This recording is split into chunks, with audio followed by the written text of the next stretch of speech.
ऐसी क्या साधना है?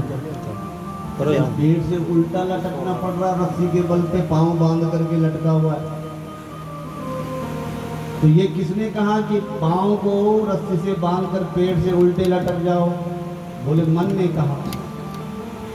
अरे भैया, जब तेरे मन ने तुझे उल्टा लटका दिया तो उल्टा कौन करेगा? जिस मन ने तुम्हें उल्टा लटका दिया वो सीधा होगा क्या?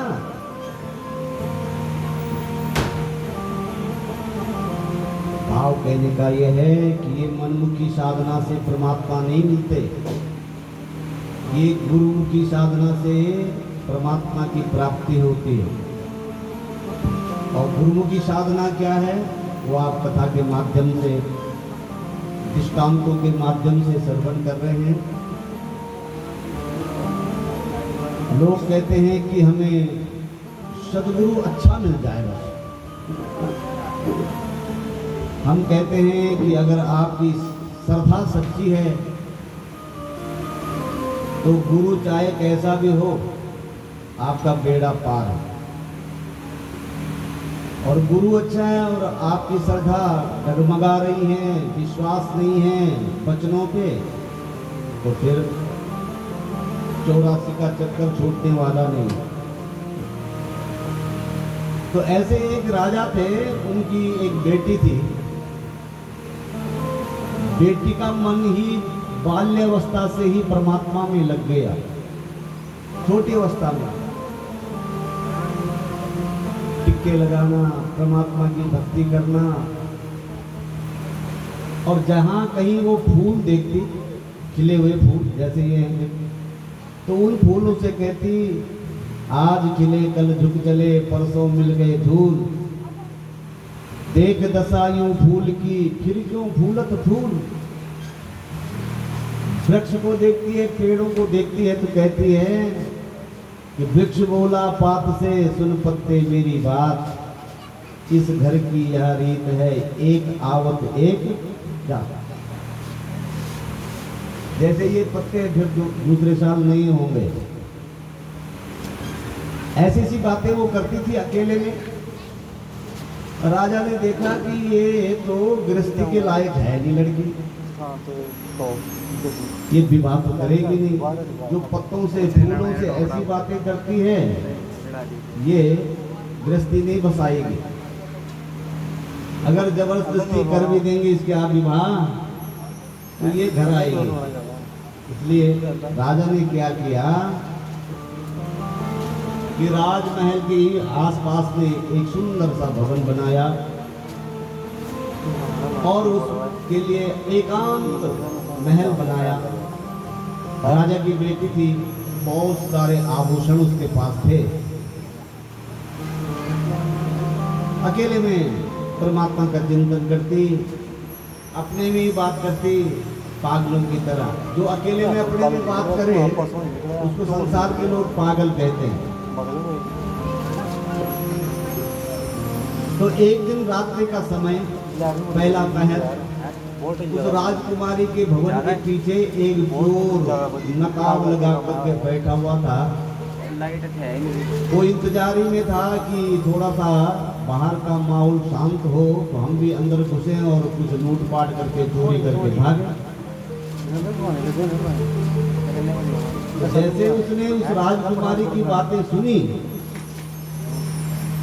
तो उस राजकुमारी की बातें सुन करके उस चोर ने सोचा, हो ये तो, इसको तो सदगुरु की आवश्यकता है, गुरु की आवश्यकता है।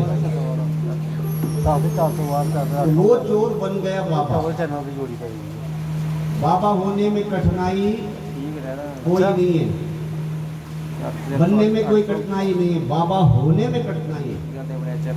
बनने के लिए तो कोई भी बन ले, भगोया वस्त्र पहन ले, 2-4 माला डाल ले, लंबा चौड़ा टीका लगा ले, अलग निरंजन चितमन रंजन नारायण माता जी नारायण। दाढ़ी बढ़ाई, एक झोला सिलाया, 2-4 रुद्राक्ष की माला गले में डाली, खूब लंबा चौड़ा टीका लगा करके शुद्ध गुरु बन गए। बनने में कोई दिक्कत नहीं, होने में दिक्कत है। फिर जब बन गए तो फिर जितने मर्जी ढोंग पटंग कर लो, कहीं पकड़े गए तो आगे खिसक जाओ, दुनिया बहुत लंबी चौड़ी है। और दौलत अगर बेशुमार आ जाए तो टीवी में अपना प्रचार करवा लो। ऐसे तो हो रहा है, जो हो रहा मैं वो बता रहा हूँ। अगर दौलत बेशुमार आ जाए तो लगाओ बैनर टीवी पे दे दो ऐड, बाबा की जय हो, बाबा की जय। तो सबसे पहले बाबा लोग क्या करते हैं कि चेले कम बनाते, चेलियां ज्यादा बनाते हैं प्रचार के लिए। फिर आपको लोग, ताकि लोग आपको भगवान समझें, ये तो साक्षात नारायण के अवतार है। फिर जब घर में हुई खटपट चले गुरु जी के मठ पर, और फिर गुरु जी ने काटी चोटी, अब मांग कर खा बेटा रोटी। तो खैर ये आजकल चला हुआ है। तो बैरागवती की ही बात सुन करके वो चोर जो था वो बाबा बन गया, संत बन गया और पहुंच गया अलग निरंजन, चितमन रंजन, नारायण नारायण। बैरागवती अपने महल से दौड़ के आई, बाबा जी को प्रणाम किया, बाबा जी को बैठने को आसन दिया, बाबा जी को बोला बाबा जी जल ग्रहण करेंगे, पानी लेंगे। बाबा ने कहा हाँ पानी पिएंगे। और जैसे ही वो बैरागवती जल के लिए गई तो बोले ठहरो ठहरो जरा एक मिनट बताओ कि आपने गुरु दीक्षा ली है कि नहीं। बैरागवती ने कहा महाराज गुरु दीक्षा तो नहीं ली। बोले जिन्होंने गुरु दीक्षा नहीं ली हम उनके हाथ का पानी नहीं पीते, तुम रहने दो, अब तुम्हारे हाथ का पानी भी नहीं पीएंगे क्योंकि तुमने गुरु दीक्षा नहीं ली। बैरागवती बोली महाराज आप ही दे दो ताकि मैं जल तो पिला दूं आपको। बोले हमारी गुरु दीक्षा ऐसे महलों में ना ना ना ऐसे नहीं। तो कहाँ होगी गुरु दीक्षा? बोले हमारी तो गुरु दीक्षा होती है एकदम जंगल में जहाँ एकांत हो। बोले गुरुदेव मेरा अभाग्य कि मुझे कोई सदगुरु मिला, नहीं तैयार हो। तो बोले ठीक है अगर गुरु दीक्षा लेनी है तो चलो जंगल में। और वो चोर जो बाबा बना था नकली उस बैरागवती को ले गया जंगल में। जब चलने लगे तो बोले देखो सुनो ऐसा है कि जो तेरे पास कुछ है आभूषण जेवर जो राजा ने बनाए थे उसके लिए, राजा की बेटी थी, कुछ धन पैसा हो तो ले चलना। बोले ठीक है महाराज, जो कुछ भी उसका बात था वो ले गए। कोट पोटली बांध करके जंगल में गए और घनघोर जंगल में उसने तो चोर ने तो पहले इंतजाम कर रखा था रस्सी रुस्सी का। उस बैरागवती को एक पेड़ से बांध दिया। बोले देखो 7 दिन तक तुम जो है यहीं पर बंदी रहो, अगर कृपा हुई ना गुरुदेव की तो हो सकता है हम कल या परसों भी आ जाए। जब तक हम ना आए तब तक तुम यहीं बंदी रहो। उस बाबा ने, नकली बाबा ने बैरागवती को जंगल में पेड़ से बांध दिया और उसके बाद जो कुछ था उसको लेकर के रंगपोश हो गया, चला गया। वो तो चाहता ही वो जो था वो उसको मिल गया। लेकिन बैरागवती की सच्ची श्रद्धा अपने गुरु के प्रति कि उसी गुरु मंत्र का वो भगवान नारायण का ध्यान करने लगी। एक दिन बीता, 2 दिन बीते, दूसरे दिन नारायण का सिंहासन हिलने लगा। भगवान नारायण बोले नारद जी ये सिंहासन हिल क्यों रहा है? बोले महाराज कोई आपका भक्त कठिन तपस्या कर रहा है कोई, घोर तपस्या कर रहा है कोई। बोले पता लगाओ कौन है। गए नारद जी, बैरागवती के पास पहुंचे, नारायण हरि कह करके पहुंचे। तो बैरागवती ने नारद जी को प्रणाम किया और कहा, बेटी तुम्हें किस आदमी ने यहां बांधा?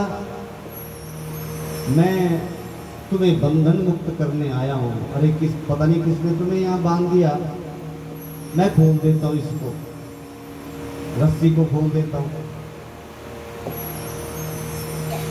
तो बैरागवती बोली, महाराज आपको मेरा कोटि कोटि प्रणाम, लेकिन रस्सी तो खोलेंगे तो, बंधन खोलेंगे तो गुरुदेव ही खोलेंगे। कृपा करके आप बंधन खोलने का कष्ट ना करें। और नहीं खुलवाया। नारद जी ने बहुत समझाया कि अरे वो कोई गलत आदमी तुम्हें यहाँ जंगल में ला करके बांध गया है, अब मैं तुम्हें खोल देता हूँ। लेकिन बैरागवती ने मना कर दिया, महाराज मैं जानती हूँ कि आप भगवान के परम अनन्य भक्त नारद जी हो, और आपकी के दर्शन भी कहाँ सरलता से प्राप्त होते हैं। आपके दर्शन भगवान के दर्शन जैसे हैं, और यही तो मेरे गुरु जी के कृपा का, गुरु मंत्र का चमत्कार है कि आज दूसरे दिन ही आपके मुझे दर्शन हो गए। बोलो राधे राधे। समझ रहे हो? पल्ले पड़ रहा कुछ के नहीं? हाँ, समझना चाहिए। तो नारद जी ने बहुत समझाने के बाद भी हाथ खड़े करके वापस चले गए भगवान के पास, और प्रभु से कहा, प्रभु आपकी जो भक्तन है ना, वो तो कहते कि मैंने बंधन केवल गुरुदेव से ही खुलाना है, अब तो आप ही कुछ कर सकते हैं। मेरा तो कहना उसने माना नहीं। तो भगवान चले आए, लक्ष्मी नारायण भगवान चतुर्रूप में आए, मंद मंद मुस्कुराते हुए उसके पास पहुंचे। बैरागवती ने प्रणाम किया, पहले नारद जी को, फिर भगवान को। भगवान बोले, बेटी जिसने तुझे यहाँ बांधा है ना, वो सदगुरु तो क्या, वो इंसान कहलाने योग्य भी नहीं है। और संसार की जितनी भी साधनाएं हैं बेटी, वो मुझको प्राप्त करने के लिए ही लोग करते हैं, मुझे पाने के लिए करते हैं साधना। आज मैं तुम्हारी भक्ति से प्रसन्न होकर के स्वयं तुम्हें बंधन मुक्त करने के लिए आया हूँ। मैं तुम्हारी गुरु भक्ति से बहुत प्रसन्न हूँ। मेरे दर्शन पाने के लिए सारी साधना होती है। तुम्हें जो यहाँ बांध गया है वो कोई अच्छा इंसान नहीं था, तुम्हें बंधन मुक्त करता हूँ। बैरागवती बोली, प्रभु मैं आपको प्रणाम करती हूँ, मैं बड़ी भाग्यशाली हूँ कि आज तीसरे दिन ही मेरे गुरु की कृपा से पहले तो नारद जी का और फिर प्रभु का दर्शन हो गया। जब तीसरे दिन में ही गुरु कृपा से भगवान के दर्शन हो गए, तो ये ही तो मेरे गुरु मंत्र का चमत्कार है। हमारा आपके दर्शन कहाँ इतनी सरलता से होते हैं। भगवान ने समझाया कि मैं तुम्हें बंधन मुक्त करता हूँ। बैरागवती नहीं मानी कि महाराज चाहे जो भी हो, लेकिन बंधन मुक्त अगर कोई करेगा तो मेरा सदगुरु ही करेगा। अब तो भगवान के लिए हाथ खड़े हो गए, और नारद जी से भगवान बोले, नारद देखो जरा इसका सदगुरु है कहाँ, जरा ढूंढ के लाओ। बोले कहाँ ढूंढूं महाराज? बोले बैठा होगा कहीं, नकाब लगा के चोरी करने के लिए बैठा होगा कहीं। तो नारद जी गए, और सचमुच ही वो बाबा जो नकली चोर था और बाबा बन गया था, वो एक घर के पीछे नकाब चोरी करने के लिए बैठा हुआ था। और जैसे नारद जी गए और बोले नारायण नारायण, और जैसे सुना नारायण तो वो चौंक पड़ा, डर गया। बोले चलो, भगवान ने बुलाया। बोले मुझे? भगवान ने मुझे बुलाया। बोले अरे वो चलो, जिसको तू बांध के आया ना उसको बंधन मुक्त करवाना है। बोले भगवान मुझ जैसे चोर को याद कर रहे हैं। बोले क्या करें, भगवान को सबको याद करते हैं, चाहे कोई भक्ति करे चाहे ना करे, भगवान सब कुछ बनने को भी तैयार हैं, सबको बराबर याद करते हैं, क्योंकि भगवान तो है ही समान रूप से सबको देखने वाले हैं। ले आए उसको पकड़ करके नारद जी। नारद जी जब पकड़ करके लाए तो सिर झुका करके वो चोर आया और चुपचाप जो है बंधन खोला। लेकिन बंधन खोलने के बाद भी बैरागवती कहती है कि अब तीनों में से किसको पहले प्रणाम करूं। अब पहले प्रणाम तो गुरु जी को ही करूंगी। और उस चोर को ही पहले प्रणाम किया, उस बाबा को ही प्रणाम पहले किया, ये मेरे सदगुरु हैं। और कहा कि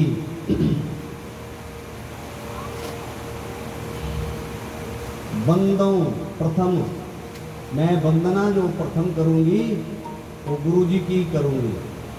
गुरु गोविंद दो खड़े काके लागो पाए, बलिहारी गुरु आपने गोविंद दियो मिलाए। आज गोविंद से मेरे गुरु ने ही मुझे मिलाया है। तो ये है बैरागवती की सच्ची श्रद्धा। तो गुरुदेव की महिमा तो अपार है। जब गुरु जी के प्रति सच्ची श्रद्धा होती है तो द्रोणाचार्य की मूर्ति से एकलव्य बाण की विद्या सहज में ही सीख जाता है। एकलव्य के पास क्या था, गुरु जी की मूर्ति बनाई, उन्हीं के सामने अभ्यास किया और अर्जुन तक को भी जो है चैलेंज करने के लिए तैयार हो गए। अब वो तो गुरु कृपा थी कि गुरु जी के प्रति श्रद्धा सच्ची होनी चाहिए। श्रद्धा अगर आपकी उच्च कोटि की है और विश्वास पक्का है तो भगवान को मिलने में देर नहीं लगती। भवानी शंकरो बंदे श्रद्धा विश्वास रूपिणो, याभ्याम विना न पश्यन्ति सिद्धः स्वांत स्थमीश्वरम। श्रद्धा का जो स्वरूप है वो माँ भगवती का है और विश्वास का जो स्वरूप है वो स्वयं साक्षात नारायण का है, भगवान शिव का है।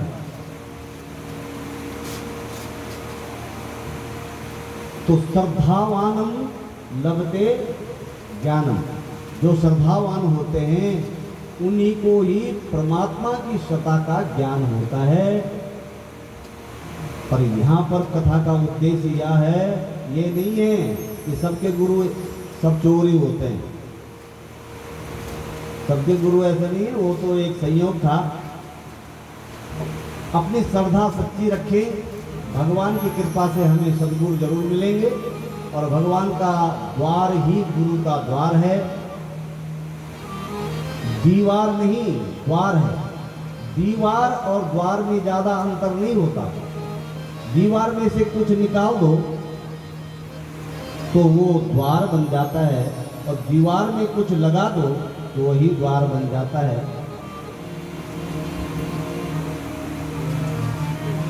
अपनी श्रद्धा और विश्वास में, प्रेम में आदमी को लगा रहना चाहिए, परमात्मा का चिंतन करना चाहिए। और आप हम सबको भी कोई ऐसा संत मिले जो हमारे जीवन की दारिद्रता व्यथा दूर करे। ऐसा कोई संत मिले।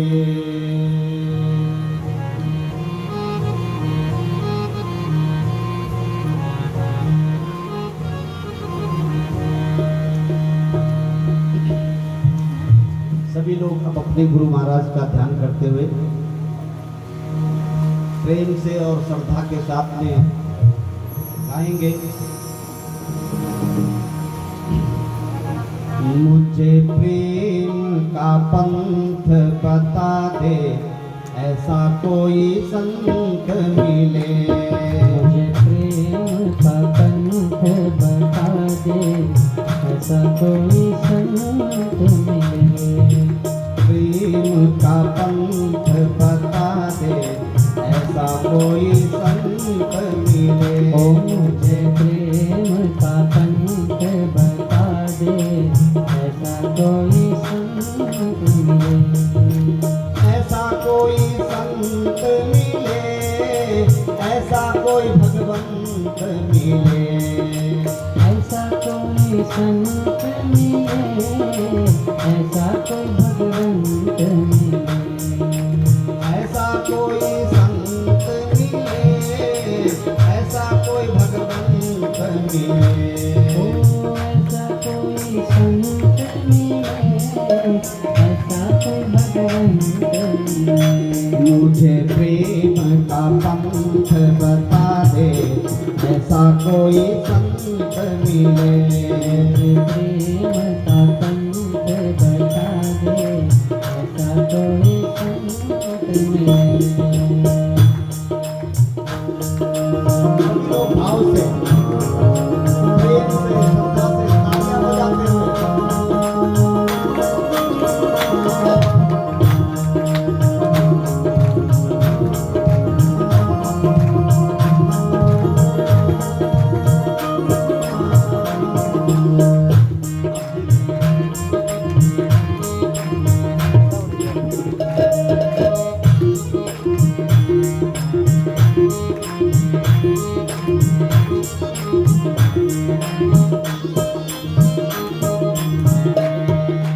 भटक रहा हूँ कब से जग में, भटक रहा हूँ कब से जग में पड़ गया माया के बंधन में।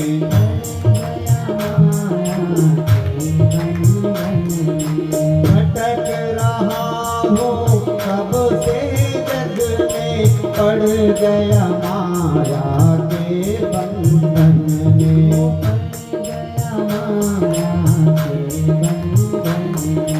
मेरा आवागमन मिटा दे, ऐसा कोई संत मिले। मेरा आवागमन मिटा दे, ऐसा कोई संत मिले। मुझे प्रेम का पंथ बता दे, ऐसा कोई संत मिले।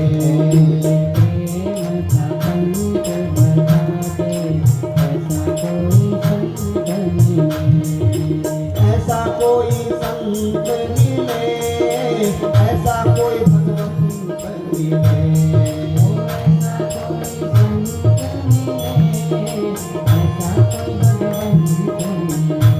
मुझे प्रेम का पंथ बता दे, ऐसा कोई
जो भी मिटा दे ऐसा कोई संत मिले।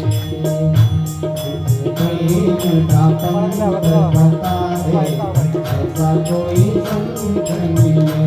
मुझे प्रेम का पंथ बता दे ऐसा कोई संत मिले। ऐसा कोई संत मिले, ऐसा कोई भगवंत मिले। ऐसा कोई संत मिले ऐसा कोई भगवंत मिले। का पंथ बता दे ऐसा कोई संत मिले। मुझे प्रेम का पंथ बता दे ऐसा कोई संत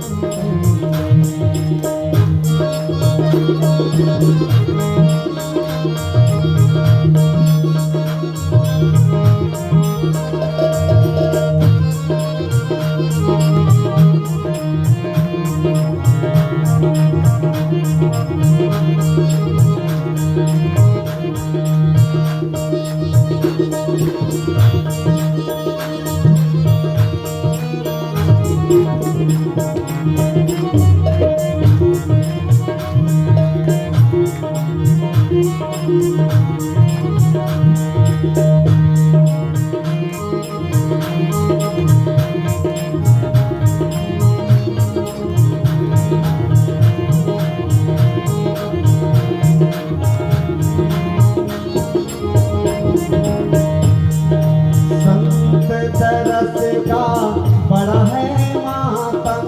संत तरस का संत तरस का बड़ा है मातम। संत तरस का बड़े भाग से मिले समागम। बड़े भाग से मिले समागम। संत तरस का बड़ा है मातम। बड़े भाग से मिले समागम।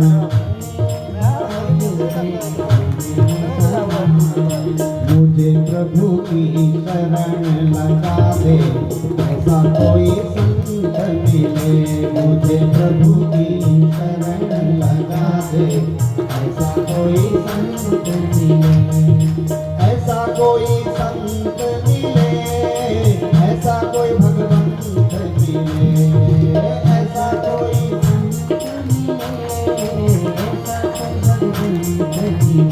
मुझे प्रेम का पंथ बता दे ऐसा कोई संत मिले। मुझे प्रेम का पंथ बता दे ऐसा कोई संत मिले।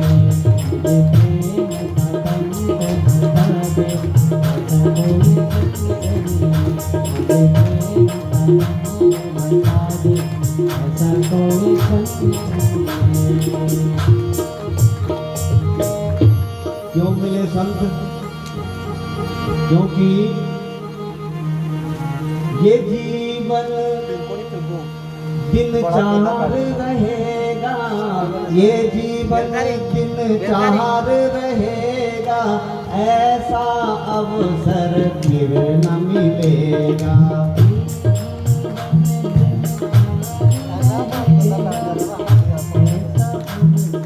फिर न मिलेगा। ये जीवन दिन चार रहेगा। ये जीवन दिन चार रहेगा ऐसा अवसर फिर न मिलेगा। ऐसा अवसर फिर न मिलेगा। मेरा जीवन सफल बना दे ऐसा कोई संत मिले। मेरा जीवन सफल बना दे ऐसा कोई संत मिले। ऐसा कोई संत मिले। ऐसा कोई भगवंत मिले। ऐसा कोई संत मिले ऐसा कोई भगवंत मिले। मुझे प्रेम का पंथ बता दे ऐसा कोई संत मिले। मुझे प्रेम का पंथ बता दे ऐसा कोई संत मिले।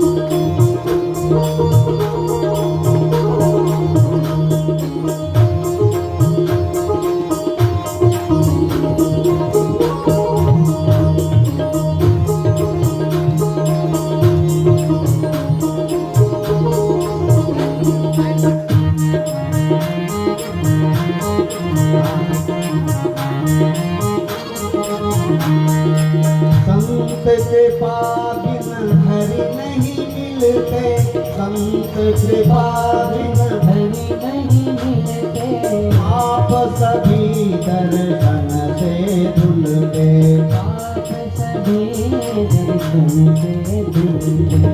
संत कृपा बिन हरि नहीं मिलते, संत कृपा बिन हरि नहीं मिलते, आप सभी दर्शन से धुलते, आप सभी दर्शन से धुलते। मेरा रोम रोम पुलका दे, ऐसा कोई संत मिले, मेरा रोम रोम तुलता दे, ऐसा कोई संत मिले। मुझे प्रेम का पंथ बता दे, ऐसा कोई संत मिले, मुझे प्रेम का पंथ बता दे, ऐसा कोई संत मिले। मुझे प्रेम का पंथ बता दे, ऐसा कोई संत मिले। मुझे प्रेम का पंथ बता दे, ऐसा कोई संत मिले। ऐसा कोई संत मिले, ऐसा कोई संत मिले।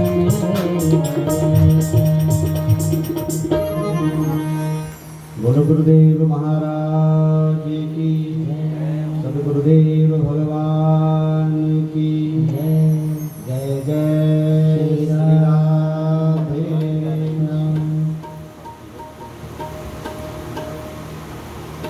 परम मंगल में भगवत स्वरूपा श्रीमद् भागवत महापुराण जगत। अभी आपने गुरु महिमा का सुंदर वर्णन सुना। आनंद घाट हरिद्वार में श्री सुखदेव जी महाराज राजा परीक्षित को इस मंगलमय कथा श्रवण करवा रहे हैं। परीक्षित ने पूछा, महाराज ये नरक किधर है, नरक कहाँ होते हैं? तो सुखदेव बाबा कहते हैं, परीक्षित नरक पृथ्वी से 199,000 योजन नीचे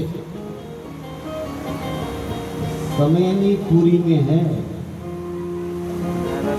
और ये समयनीपुरी उसमें 28 किस्म के नरक बताए गए हैं। विस्तार से सुखदेव जी महाराज ने नरकों का वर्णन सुनाया राजा परीक्षित को। और जैसे ही थोड़ा विस्तार से सुनाया तो एक एक रोम राजा परीक्षित का खड़ा हो गया, कांपने लगे डर के मारे। बोले बस करो महाराज, आगे मत सुनाओ।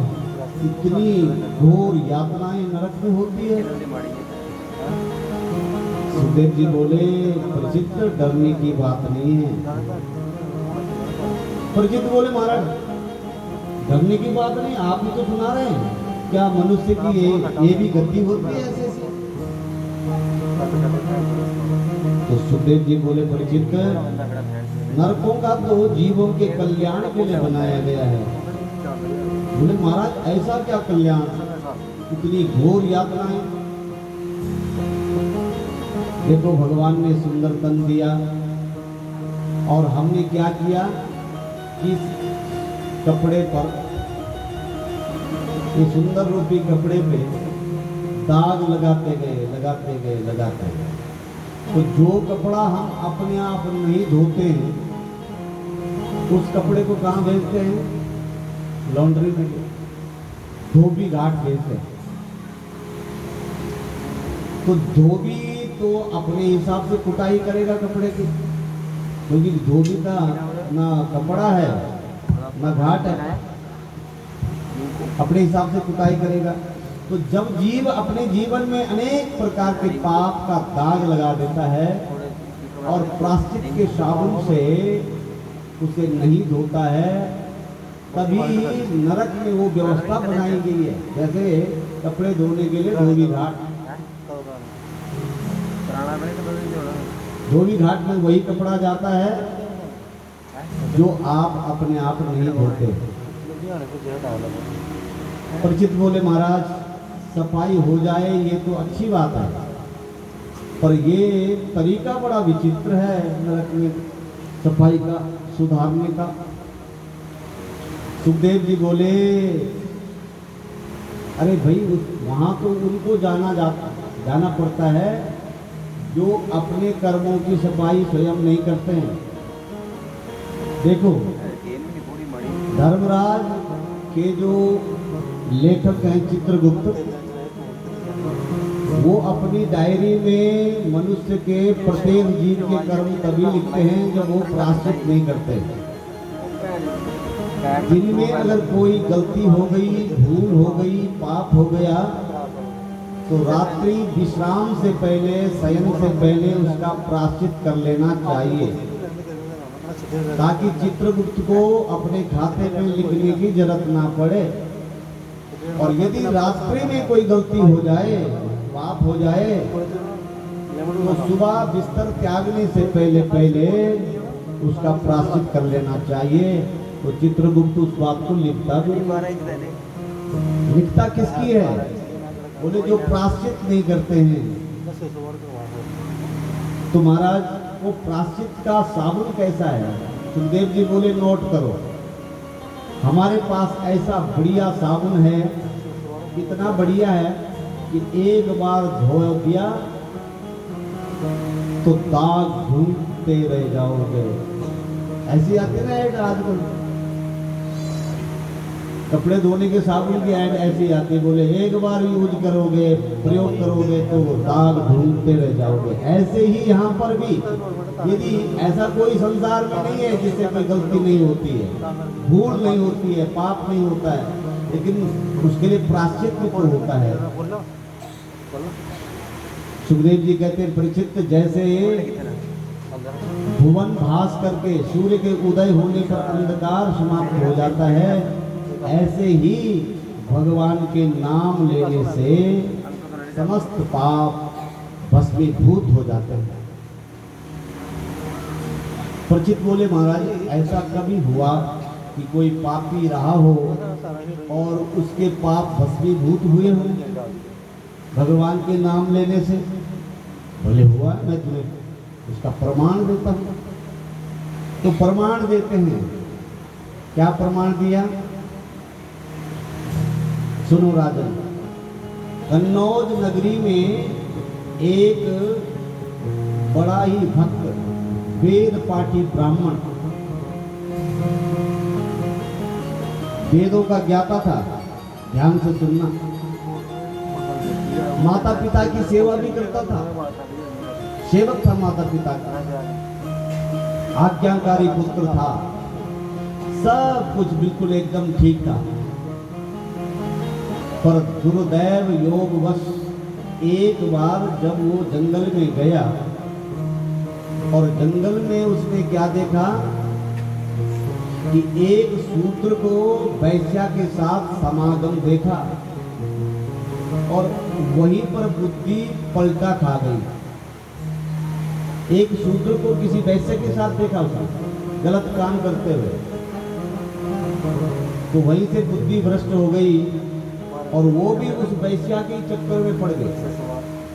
जबकि कितना वेद पाठी ब्राह्मण था, आज्ञाकारी था, सब प्रकार से कोई कमी नहीं थी घर में, लेकिन एक बार गलत दृश्य देखने के कारण बुद्धि पलट गई